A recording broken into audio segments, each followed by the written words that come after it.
quick check of the microphone. Quick check of the microphone.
Hey y'all, welcome to the Devon A.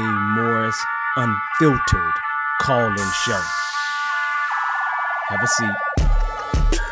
Let's get ready. You have any questions? Come on, call in. Come on to that Discord channel. Do me a favor, get the unfiltered crew some finger snaps. We're ready to get started here. Mondays, 8 p.m. Every single Monday, we're here. I'm excited about it. Are you? Let's get this show started, y'all. The greatest scrum show on earth. I'll see y'all soon. Enjoy.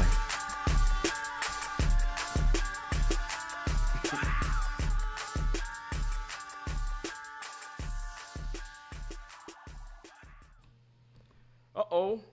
Hey, everybody. How y'all doing? Well, we got another show that we're going to start here, and today we're going to talk a little bit about planning, probably more focused on the sprint versus anything else, but I just needed to just say, hey, how y'all doing? So anyway, my name is Devon Morris. If you don't know me, I am your guide on this journey that we're having. So it's been an interesting week. It's been an interesting time, but here's the statement, right? First and foremost, I always say to subscribe, like and subscribe, because that always helps us out. And then the other thing that I want to tell you is that if you do have questions, you're welcome to call in. But we're going to, in general, talk about planning at a very high level. And I'm not going to show you a whole lot of things today. But if you want to ask questions, go to devonmorris.com/unfiltered. And then just scroll down a little bit and you'll see all the steps that it takes to join. Again, that is Devon Morris Unfiltered. And then ultimately, just make sure you scroll down and then you can actually see the steps that it takes to actually join us. So first and foremost, welcome, welcome, welcome. But the question at hand was, in the past few weeks, people have been asking to go through, for the most part, the Scrum cycle. And talk about the Scrum cycle in just a tad bit more depth. And, this is, a simple thing, but a lot of people may or may not have experienced it. Now, if you don't know, we actually do every other Wednesday now. We actually have sprint planning / sprint review and sprint retrospective in association with the show, okay? So we definitely got some big things we're going to talk about this upcoming Wednesday. But it's sprint planning is a very interesting thing. It isn't complicated whatsoever. By definition, when you think about sprint planning, it really is forecasting the collaborative work that we plan to get done. Now, in terms of the definition, that definition isn't really complicated. But there's a reason why I feel like the words were moved to forecasting versus saying committing to, right? To say you're forecasting means you believe that that's something that you can get to, believe that that's something that you can achieve. Could be math behind it or something else. There could be lots of things that actually support it, but the idea is that you believe that this is something that you can achieve. A lot of times in the past when I have said things like we're committing to what we're going to get done in the sprint, sometimes the team was punished if we didn't get all those things done, okay? Now, that is probably not surprising to several people that will watch this video, that are on the live, or will watch this video later. Because some of you all have actually had a simple experience, and that experience has been the development team maybe not getting everything done, and then the hammer coming down on them from someone outside of the development team, someone typically outside of the Scrum team. It doesn't matter what you call them, management, executives, directors. It doesn't matter what their names are. The statement is that it's someone outside of the development team. So usually for me, whenever I am thinking or dealing with Scrum whatsoever, I am thinking in terms of sprint planning about the words forecasting versus the words, commitment, right? It does make a difference in some worlds when when you acknowledge between the two. So very, very important, something for you to think about. Okay. So again, sprint planning is about forecasting the collaborative work that you plan to get done in the sprint. Now, theoretically, sprint planning happens in the very beginning of the sprint, the very beginning, the absolute first day. I remember, I remember becoming a certified Scrum trainer, right? And I remember going into an interview, right? And what happened is when you go into the interview process, they have a panel that will sit there when you are teaching a topic, okay? And so you go through that, and then they interview thing, you get in front of this 5-person panel, they observe you teaching a particular topic, right? Nothing surprising about that if you're actually going through it, but that's kind of what happens.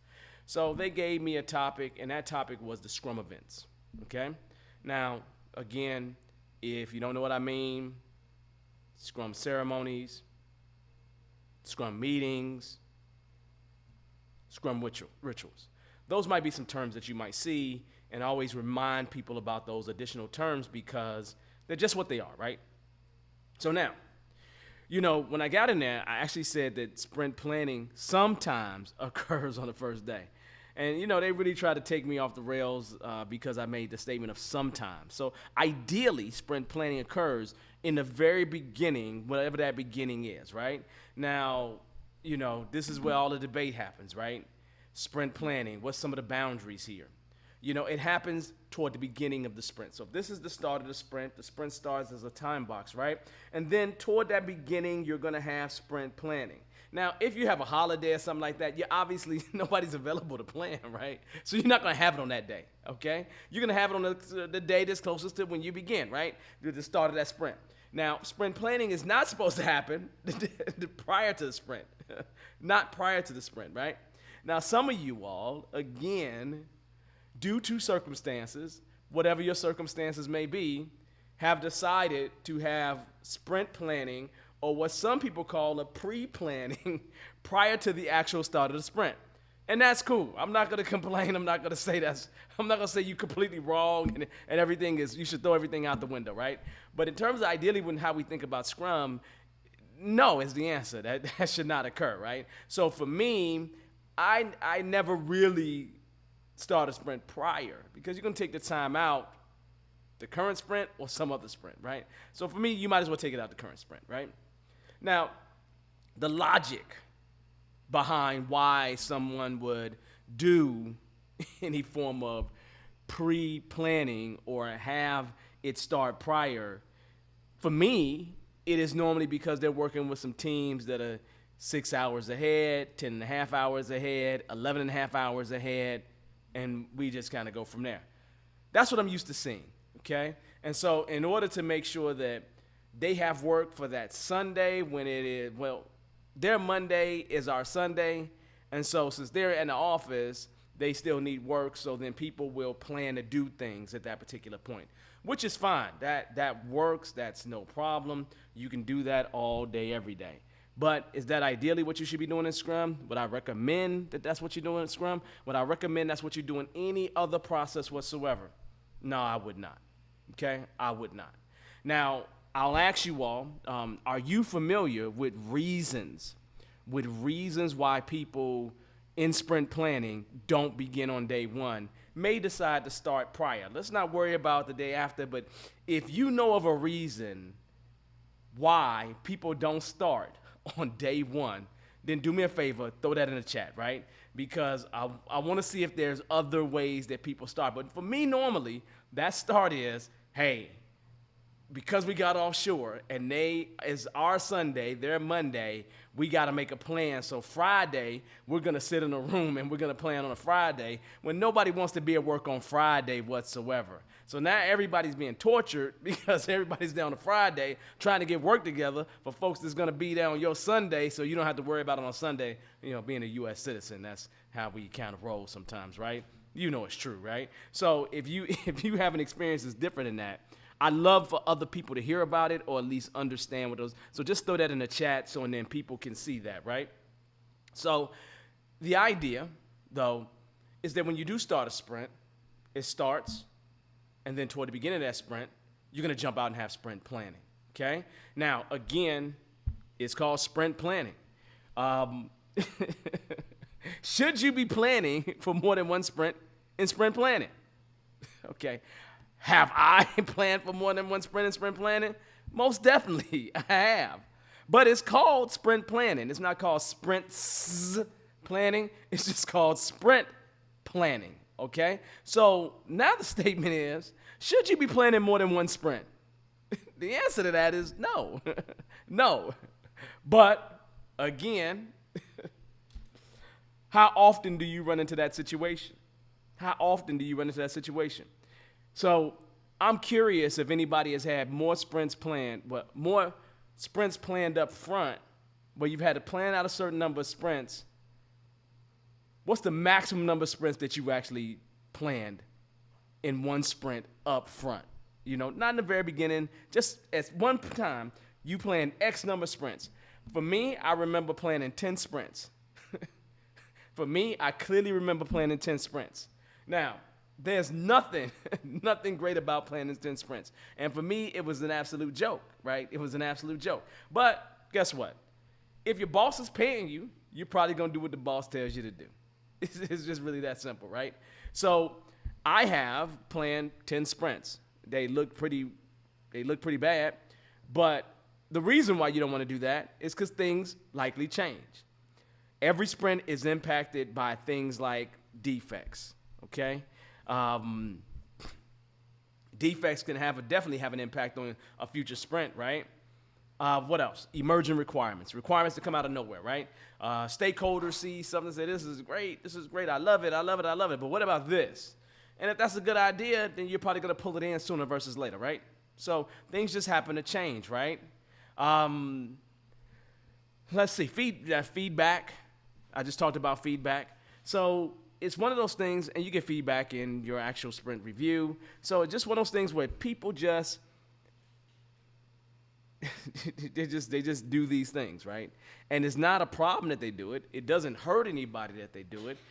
It's just probably not the ideal way or the most effective way of doing it, because when you plan out a bunch of future sprints, what happens? Something changes, and then you have to change what those future sprints were. Then that time spent changing it is a waste of time for you. That's the reason why you don't really want to plan out future sprints. But you can. There's going to be nothing that's going to stop you. And again, have I done it? Has it caused my projects to fall apart? No. Nothing like that has ever really happened. We still are successful. We still get things done. It's no problem, right? But is there ways of being more effective? Yes. And planning after the start of the sprint is the most effective way that I've seen of doing it. But again, you have things that come up and they happen, right? So now, we haven't even talked about what's involved in sprint planning, right? So now as you dive in and you say, hey, we're jumping into sprint planning, what are some things that you need to think about before we talk about anything else, okay? You need to think about all of the stuff that's going to help you make the best plan possible. I don't know what that stuff is. You as a team should have a wonderful and great idea what those things are that's going to actually help you make the best plan that you could possibly make.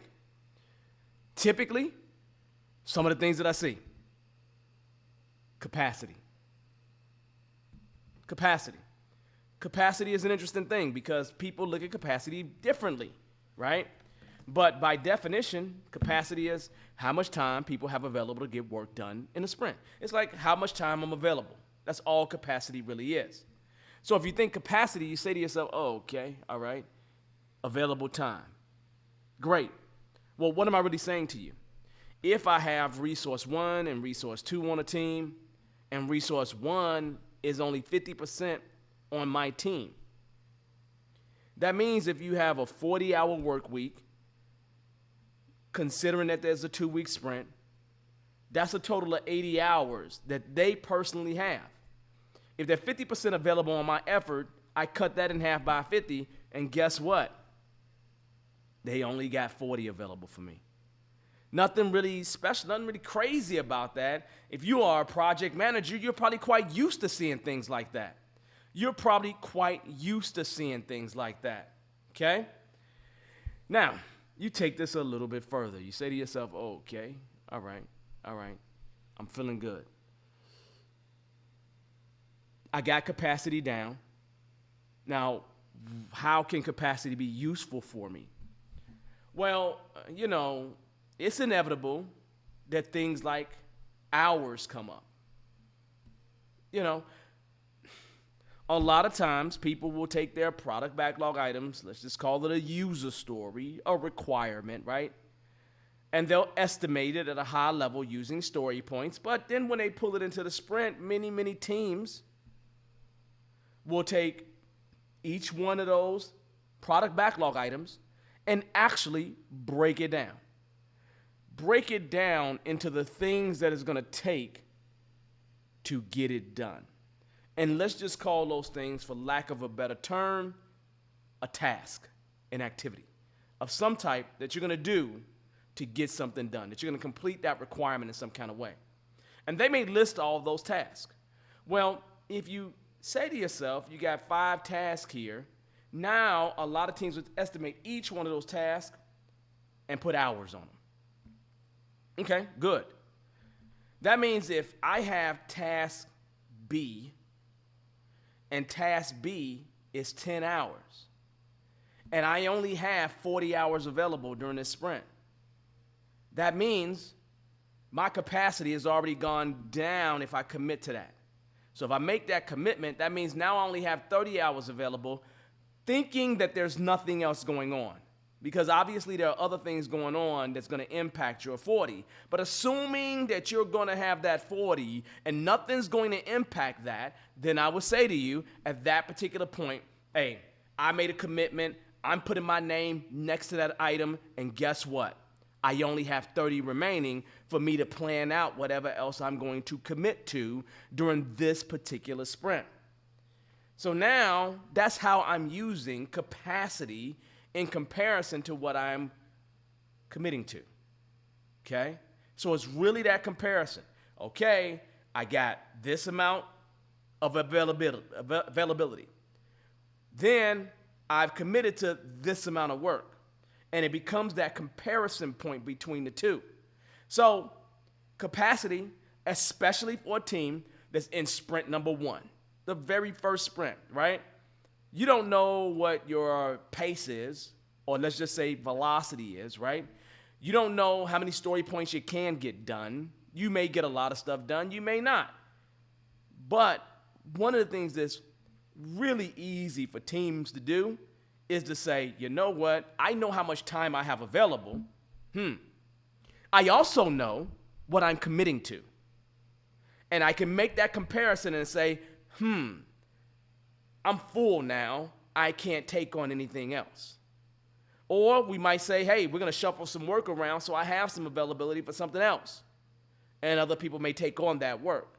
So capacity is a really good tool to utilize as a part of sprint planning because it's going to help you make a better plan. Now, is this stuff perfect? No, because we're horrible at estimating. We've been horrible for a long time, right? So since we're horrible at estimating, guess what? Normally, those hourly estimates can be as much as 50% off. As much as 50% off. Now, if you have estimates that you have there and they're as much as 50% off, now we have another dilemma. Just sometimes those things are just going to be wrong. And if you're expecting perfection, it's a little tough deal because you have to remember that for many of your teams, they're actually working on something that they may have never worked on before whatsoever, okay? And if they've never worked on this, it may be a little bit harder for them to actually estimate it. So it's something to think about. It's something to actually deal with. But again, you can use this to actually help you make a better plan. And, realistically, how much How many times have I, when it's a brand new team, I mean, is there anybody that's on the live right now who has had a team that started the very, very first sprint and you didn't have to use capacity? You didn't use hours, right? Anybody who's had more than 50% of the teams that they've worked with not have a need for hours and capacity.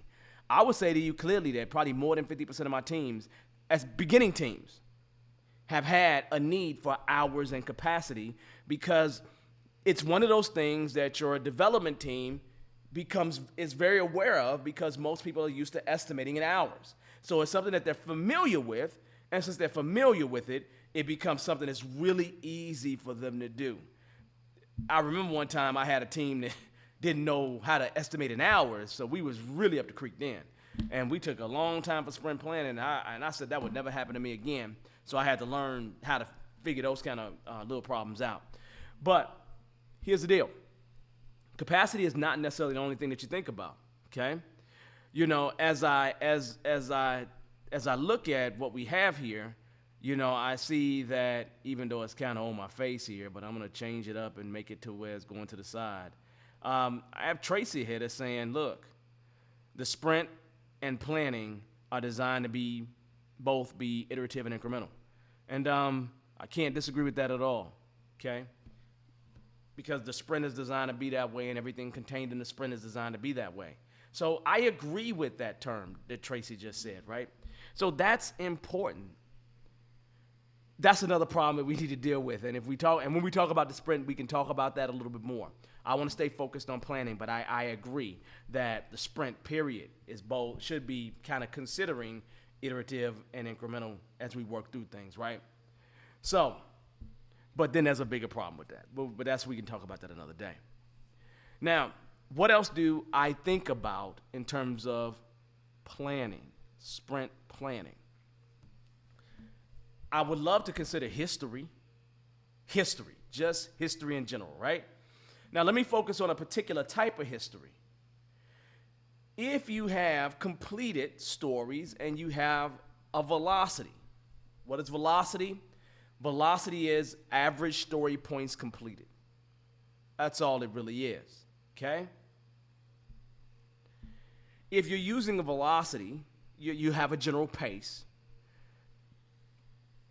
Then you have an idea what you've done in the past, and maybe you could take an average of that and help that determine what you can do in the future. So if you know that in the past you kind of averaged about 25 points a sprint, you had a 20, you had a 30, and then that averages out to about 25, then you know in this next sprint, 25 might be our sweet spot. But then we might check that against our capacity to see if that's actually realistic or not. Does that make sense? You understand where I'm coming from? So even though I have taken what I've seen in the past and I'm using this velocity thing, now I'm also checking against capacity to see if this is going to fit a little bit better in our sprint and try to be sure of the commitment that we're making. So that pace is a good thing. Now, I say that in terms of velocity, in terms of pure story points and average story points over time. But, man, you could get a pace from anything, right? You can get a pace from actually hours. I've gotten a pace from hours before. And in terms of getting a pace from hours, it was just, okay, what average hours were we able to do over a period of time, right? And so that could help give you a pace too. There's many ways to go about getting a pace. Maybe you're estimating in widgets or gummy bears or something just abstract, right? And if you're estimating in something abstract, then hey, it can be something that you need to think through. Now, as I think about velocity is a good thing. But again, that pace is not the only thing. Velocity is not the only thing you can look at in terms of pace. There could be other things, right? But I'll just talk velocity for a second. Now, velocity is an interesting beast because when you get in that, before you start sprint one, you don't really have a velocity.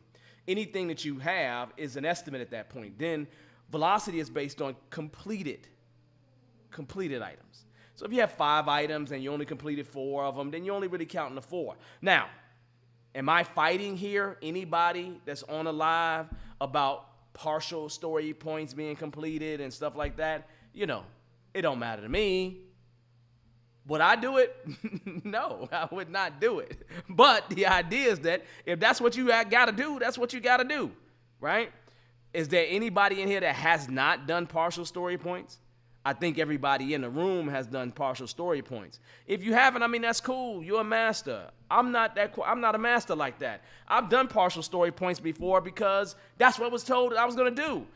Or basically, the team was going to get in trouble if we didn't maintain the same amount of story points. So what we do, we fake it. I say, okay, we're 50% done with that thing, so let's earn half of it. So that 8, let's earn 4. So we're good to go, and we meet our number, right?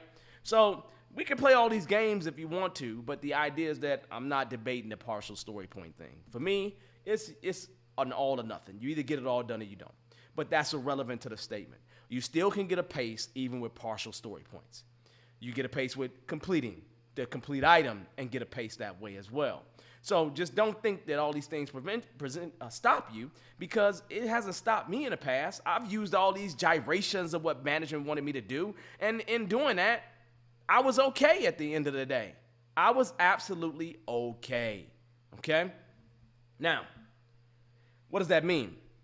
Probably the biggest two things that you're going to see people use in terms of actually making the best plan that they can is going to be capacity and velocity, okay?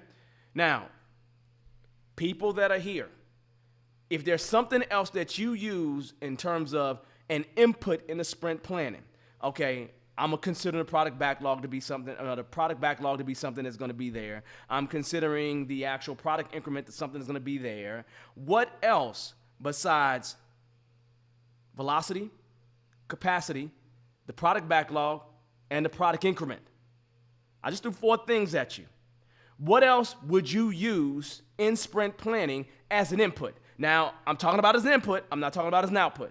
As an input, what else would you use beyond those 4 things? I'd love for you to throw that in the chat for me. And while you think about that, please remember to subscribe. And to like. Give me a thumbs up, okay? Also, if you want to come on, you're welcome to do that. And in order to do that, you see the little penguin there. That's supposed to be Mumbles, but Mumbles don't really have a red hat. But if you want to come on, the idea is Devon A. Morris. DevonMorris.com /unfiltered is where you would go to actually get the right rules for you to join us, right? It's easier for everybody to remember because that whole Discord thing is all complicated and people get confused with it, right? So again, subscribe, and if you want to join us and ask a question, you're welcome to join us and ask a question. But really, I only want the questions to be around planning. That would be great for us to stay on topic, right? Now, I've taken care of the inputs at this point. Now, as a Scrum Master, there are probably a few other things that you need to know. We'll talk about the outputs in just a moment. But what about the timing? If you don't know this already, right? When it comes to timing, you have a certain amount of time that every sprint has. Every sprint has a certain amount of time. Now, in terms of sprint, that time is a constant time box. Okay, great. Now, that constant time box can be a maximum of 31 days. Great. So sprint planning is a maximum of 8 hours across that 31 days, which is good. Okay? Great. Now, if I have that, and I cut my time box in half down to 2 weeks, then I also adjust sprint planning in half down to 4 hours. But do I spend 4 hours in sprint planning? Not in reality. In reality, I spend maybe an hour, hour and a half for a couple of weeks sprint. For a 2-week sprint. That's what I'm doing. Okay? Now, maybe max 2 hours. Maybe max 2 hours. Okay? And most people that I know, it's roughly the same thing. It's roughly the same thing. That's the kind of time that they actually spend. So that's a good thing. You get in, you get out, that's it. Now, the next statement is, who should be in sprint planning? Who should be actually in the room? Well, my question is, who else would you have in the room other than the Scrum Master, Product Owner, and Development Team? I mean, these are the three that's going to be there. But type in the chat, who else have you seen in sprint planning that would actually help you in terms of sprint planning? I've seen people that have ranged from people to help the development team and people to help the product owner. I'm just putting them in two broad categories. People to help the development team and people that can help the product owner. Now, what do I mean by that? When it comes down to helping the development team, have I had an enterprise architect in a room where my team didn't have any enterprise architecture skills? Well, absolutely, because they were going to help me make a better plan. Did Scrum tell you who you should have in that room? No. If I had to cook a meal, let's just say I had to cook some Greek food. And I don't know how to cook Greek food. I have no clue. So I'm going to ask somebody who know how to cook Greek food to help me make a plan for this Greek food. That would make sense. They may not be on my development team, but the idea is I'm going to say, hey, can I ask you a question? Can you help me make a good plan? I might say, can you cook it for me? Instead of me cooking it. That might be what I'm going to say. I'm going to say, can you cook it for me? And you become the development team, and I'll just kind of be the product owner, and I'll help you eat it. That's what I will do. But anyway, you understand my point, right? My point is really simple. You're just bringing in people to help make the best plan possible. Okay? Scrum doesn't call that out. It's a Scrum bud, if you want to call it that, right?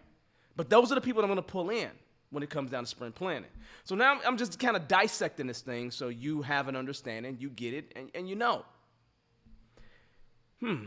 That's pretty easy and pretty simple. But can we take it a little bit further than that? Well, there's the last thing, at least the other thing that we haven't talked about is the outputs, okay? The outputs are sprint goal and sprint backlog. Now, I've been around Scrum long enough to know to remember a time when I didn't see a sprint goal associated with Scrum. If you go and grab like Ken Schwaber's first couple books, his first papers, you're probably not going to see sprint goal in there. That's just fact, right? But you go double check it, prove me wrong. But the idea is that it wasn't around, at least when I started out. Or if it was around, I didn't pay no attention to it, okay? So the sprint goal I found to be one of the most valuable things to deal with, to have to begin with. Because what happens, people, a goal is just an objective. It's just an objective that we're trying to meet. I have an objective of increasing my push-up, sit-up count.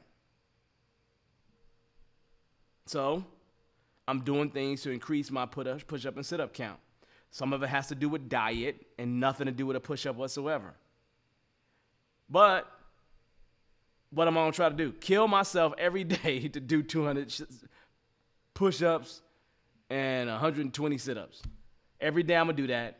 And hopefully in the coming weeks, I can go ahead and get that number up. I know people, I'm ridiculous with things, and I just start things out of the blue for no reason because that's what I do. Because I'm like, why not? So it's just a goal, though. It's just an objective that we're trying to meet. The easiest thing in classroom setting I compare it to is a New Year's resolution. So a goal might be, I want to lose weight.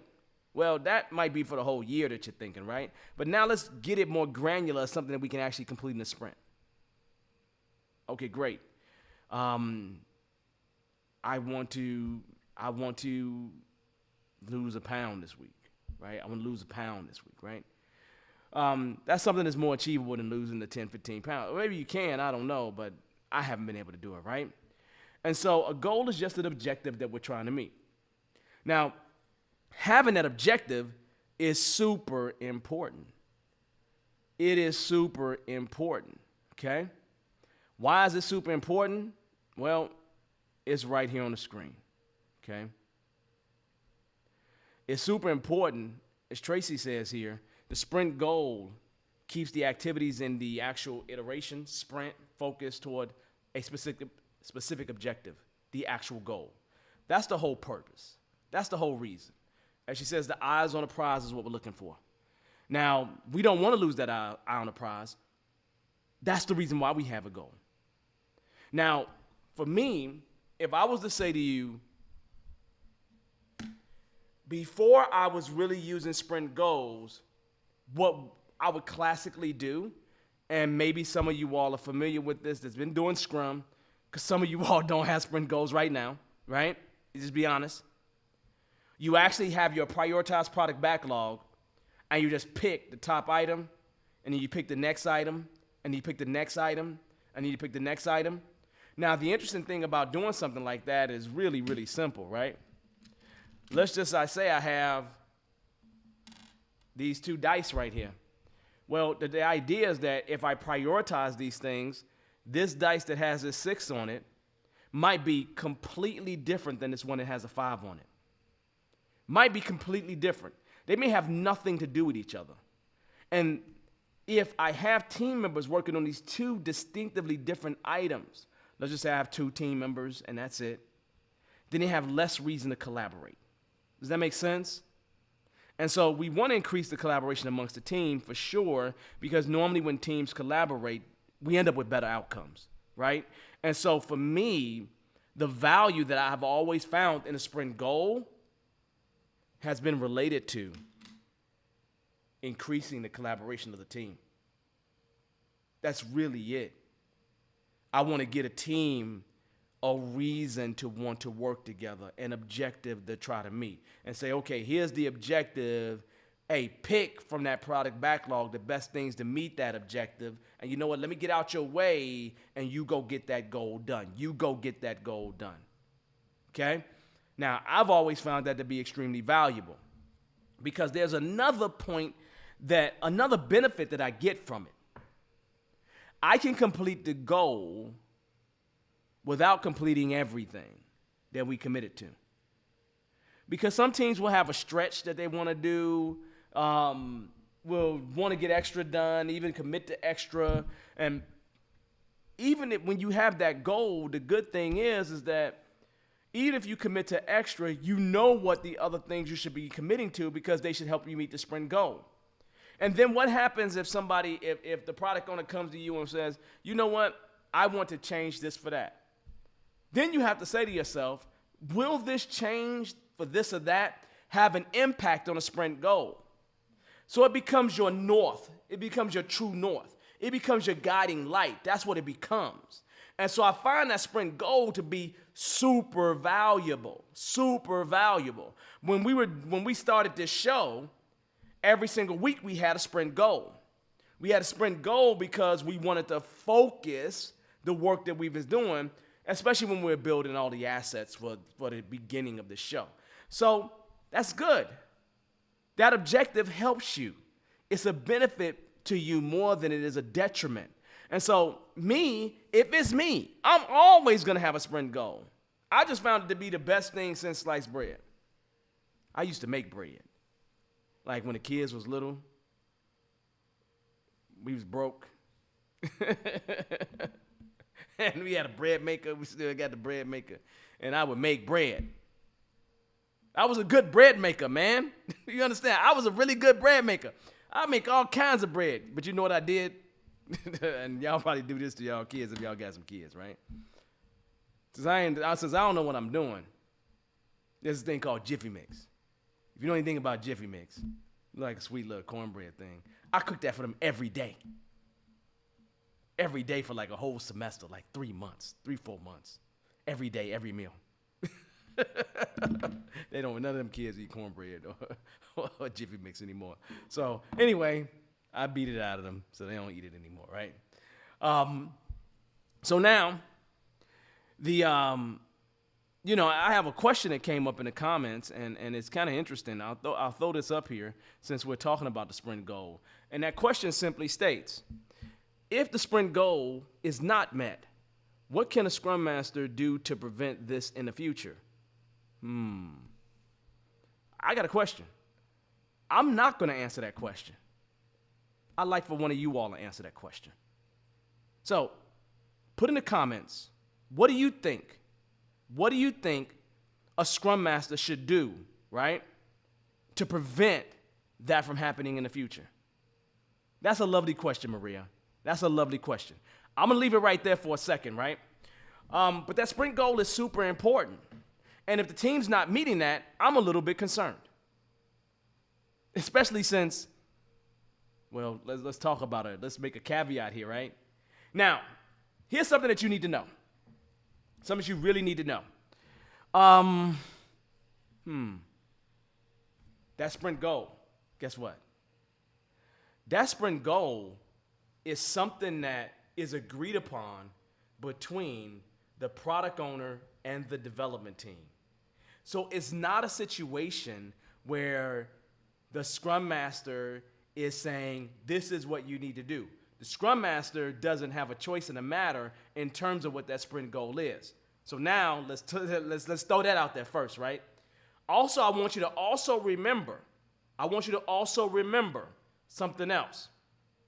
That it's an agreement between the product owner and the development team. So they're supposed to craft that sprint goal at the beginning of that sprint. Now, I find that most of the time my product owners bring that sprint goal to the actual room. And that's cool. I actually encourage that because it actually makes things go a little bit faster, right? So, that's interesting. Now, with that being said, and with a question like, what can a scrum master do to prevent this in the future? Is there something that a scrum master can do? Well, I could say this. Vince is saying we could use the retro to figure it out. I agree with that because that's the exact answer I would have gave. Exact answer I would have gave is that the retro is the place where we can fight about it, where we can talk about it, where we can deal with it. And deal with it in a way that's going to be where we can come up with some actionable things for us to do. Now, guess what I didn't say? That a scrum master is going to make anybody do anything. These are grown people. They grown people. Really, they are, right? And so I can't make them do anything. But what I want to do is I do want to come up with some tactics with the team to help the team not have this happen in the future. And it's likely going to happen. It's likely going to happen. There's no way of really truly getting around it because any ambitious team is going to, at some point, allow their ambitions to go a little bit too far, right? Which is cool. It happens. And those teams that allow their ambitions to go too far, I love those kind of teams because they're stretching to get things done, right? What I don't like is when people stomp them down and then put them in a position where it's just they don't want to stretch anymore. They don't want to stretch. Now, look, the truth is, I liked Vince's answer. Loved his answer, right? I loved his answer because it's a very logical answer. It's an answer that I would give, right? To deal with that in the retro. If it was an emergency or something you had to deal with sooner than that, then I definitely would deal with it sooner. But the idea is the retrospective is a nice, good place for you to deal with those kind of things. So that's good. So that sprint goal, I'm taking a lot of time on it, but sprint goal is super important. And I only take a lot of time because a lot of times when I go inside of an organization, especially consulting these days, right? I can't name it. Look, I will train an organization, and they will ask me to come coach them, and they still won't have a sprint goal, even though I fight with them about it in class, right? So it's one of those things where please have a sprint goal. An objective will help you out. It definitely will help you in the long term, right? I also see Susie Q here say, look, query the team for possible impediments.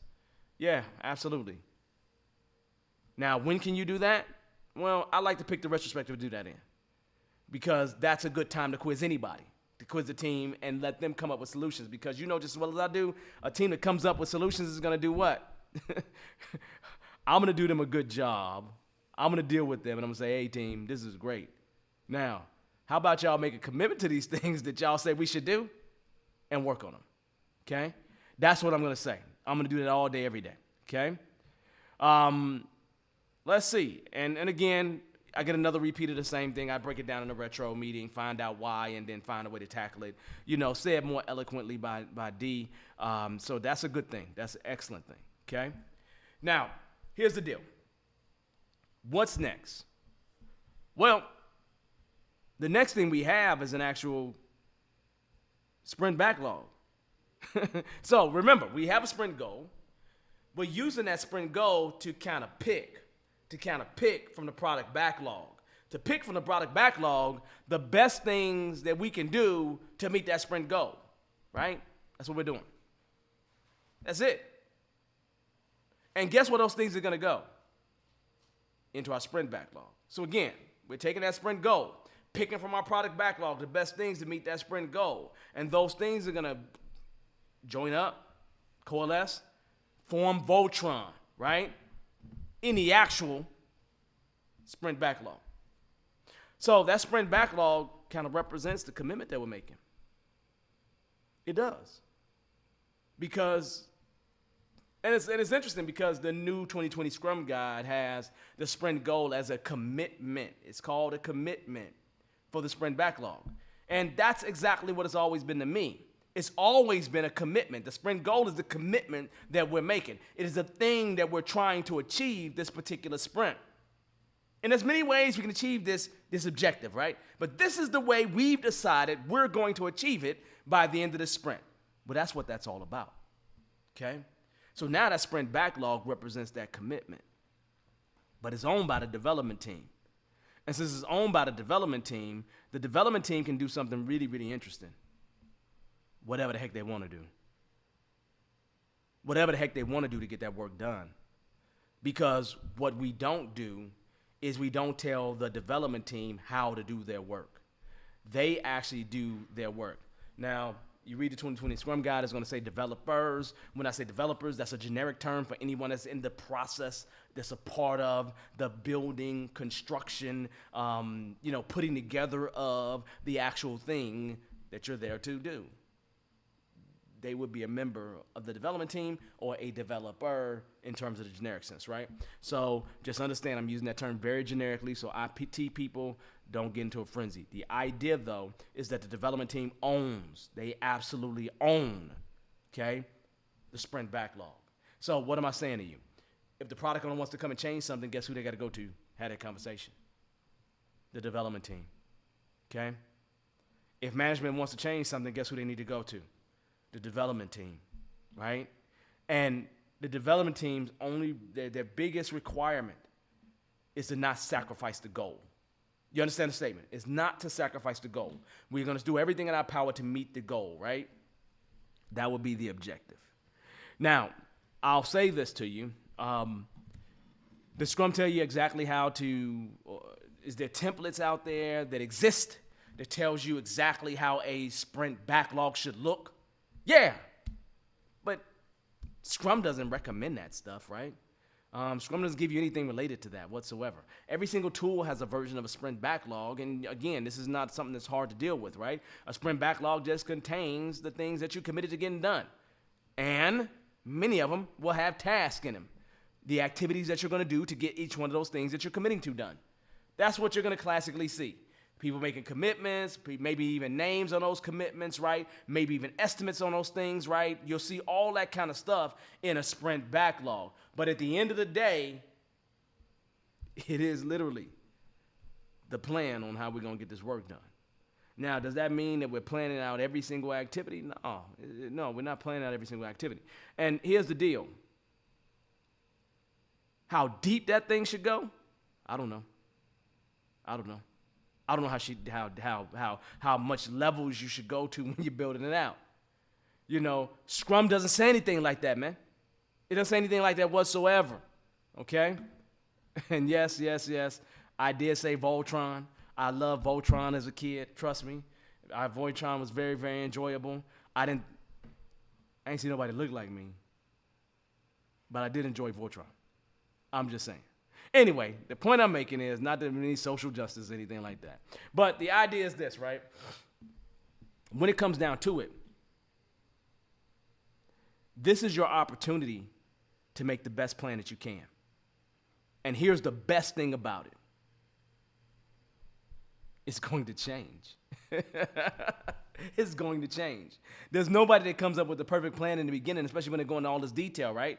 And so you might have a team that, what I'm really getting at, people, is that this thing should not be baselined. Have I been in a situation? Wait a minute. Have any of you all been in a situation where you've actually had to baseline your actual sprint backlog?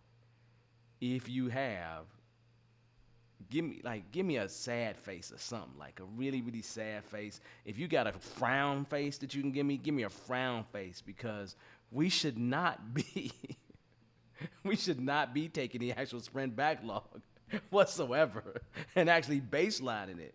It doesn't make any sense, right? Because things are going to change. If there's one thing that's going to change, it's going to be the sprint backlog, because you don't really know what you're going to get into until you get into it. And the moment you get into it, things are just going to be different than what you was expecting, right?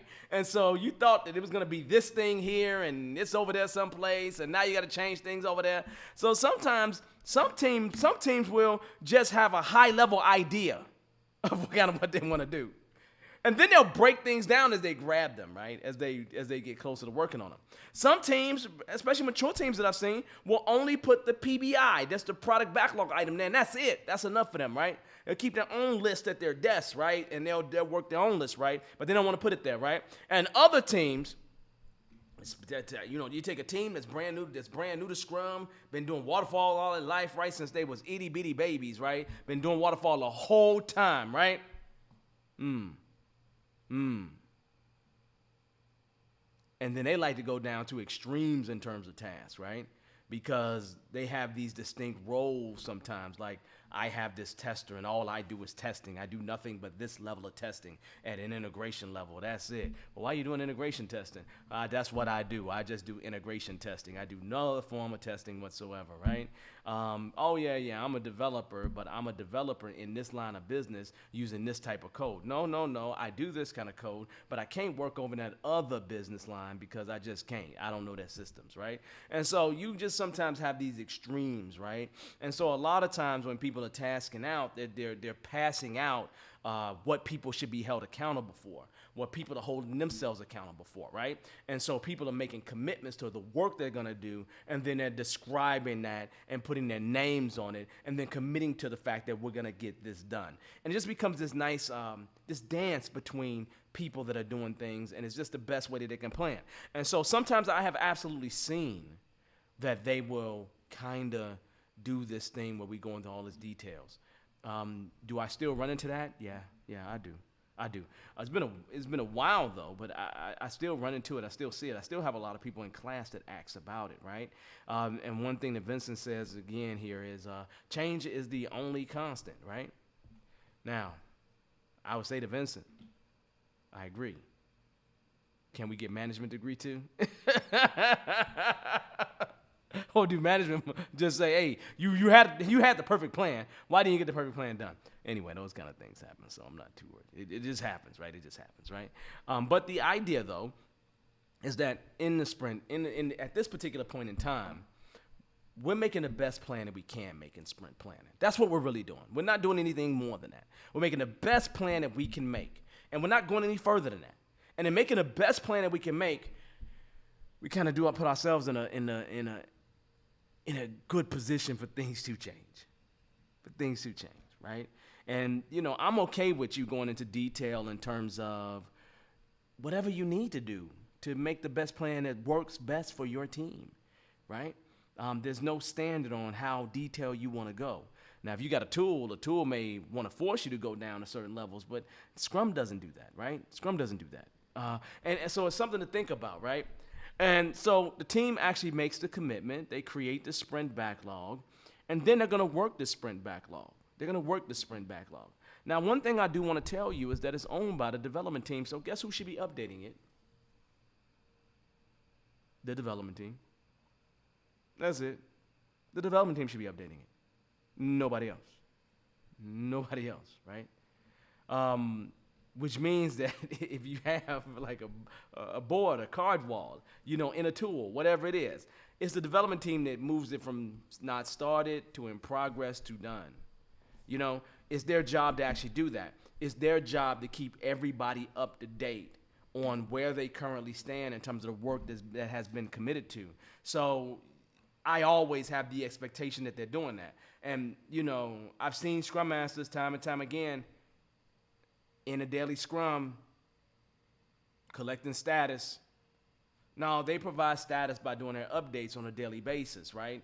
It should be more than once a day, but let's just say it's daily, right? And so if they're doing that, then everybody understands where we are at any particular point in time. That means if your management opens up the tool or go walk and look at some board that's on the wall, then bam, they got the latest, greatest, right? If they wanted anything that's later than that or closer to actual what we're talking about, then maybe they should listen in on a daily Scrum, right? I'm not a proponent of taking meeting notes or anything like that, but you understand the idea, or at least what I'm getting at. And so the idea is real simple.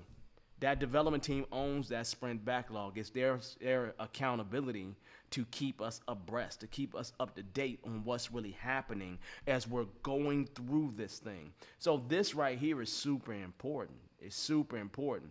And it's super important to give them the flexibility to be able to change things, right? I've had teams that have had to take things out for various reasons. I've had sad teams that have added things for various reasons, right? They could have missed something, or somebody could have asked them and said, hey, man, we really forgot something. We really need to get this thing done, right? So that's a good thing, right? Now, here's the deal. If I think you get the general idea of what we mean in terms of that. But I do want to say this, right? I do want to say this, which is really, really important. If you're in that very first, like one of the first sprints that you've ever been in, and your team is creating a sprint backlog, this is amazing. I'm very, very happy for you. But you may want to think about dealing with unknowns. And a lot of times I may save a percentage of their time for unknowns. That's going to happen, especially in sprint number one and they're brand new to this, right? Sometimes they need a little bit of time to learn, but the idea is that it could actually be very, very, very, very, very helpful if you take some small percentage of their time and just kind of leave it there as a slight buffer, right? So, and then when something goes wrong, they have it then. And then again, if you don't use it, you always can commit to another item or maybe work on some improvement for the future. But it's that development team that's going to provide those updates as maybe I said before, which is stated well right here. The daily Scrum is not a status meeting. Yeah, just check the backlog, man. If they're not updating the backlog, then that's a different concern. And you should deal with that problem. I mean, Scrum does a good job of showing you the problem, right? Okay. Then I have a situation of what if the dev team don't want to listen to the PO? Who does the user stories? Okay. So the development team doesn't, y'all, I had some, let me not speak on that. Here's the deal. Why wouldn't the development team want to listen to the person that's accountable for the requirements? So my question now becomes, if it's me, I'm going to investigate why the development team doesn't want to listen to the product owner. I'm going to try to get to the core of the problem. So now, if your development team ain't listening to your product owner, who should be writing the requirements? Let me ask a question. Who's the closest thing you get to a customer? The user. That's who I'd be looking toward. And I don't know who that is, right? But that's who I'd be looking toward. My answer is not the Scrum Master. My answer is not the development team. Because it's more likely they've never met the actual customer. They don't ever work with the customer. That's a more likely situation. But maybe they have, and maybe they are the closest thing that we can get to a customer. I don't know. So I can't answer that question because there's a whole bunch of what ifs that go into that. But at the core, the one problem at hand is that you have a development team that doesn't want to go in the direction the product owner's trying to go into. Why? And you need to ask why a few more times after that. So, that being said, we've talked about planning. We've done what we needed to do here for the day. I don't like to keep you much more than an hour when we're actually doing this. So, look, I've had pleasure. It's nice to talk about these things. Nice to answer some people's questions as they ask them. But this is what we do. We have conversations about this, right? If folks have questions, they call in. If they don't, we just will continue having conversations like this. So on that note, I'm going to say to you, really very simple. I appreciate you. Thank you for showing up. And I'm going to say peace. I'm going to see you next week. And you know what our topic is going to be next week? We're going to hit the daily scrum. That's what we're going to talk about next week. So we're going to talk about that daily scrum. And it's not a whole lot to talk about in terms of daily scrum. But we're going to do it anyway. So if you have questions on it, please bring them. Other than that, I'm going to say thank you. Again, I'm going to say one more time, please subscribe if you haven't subscribed to the show. It always helps. Like the show as well, because that helps us as well, because we want to make sure that other people have access to this content. I've had several people send me messages already saying, I can't watch it tonight. I'll catch it later this week. So a lot of people catch it after the fact. So it'll be up. It'll be up as soon as we're done. But, hey, y'all, peace. This is Devon Morris. I'll see you next time on Devon A. Morris Unfiltered. And we will talk more about this Scrum stuff, Agile, what else we need to talk about. Look, y'all have a good night. It's been a pleasure. See you soon.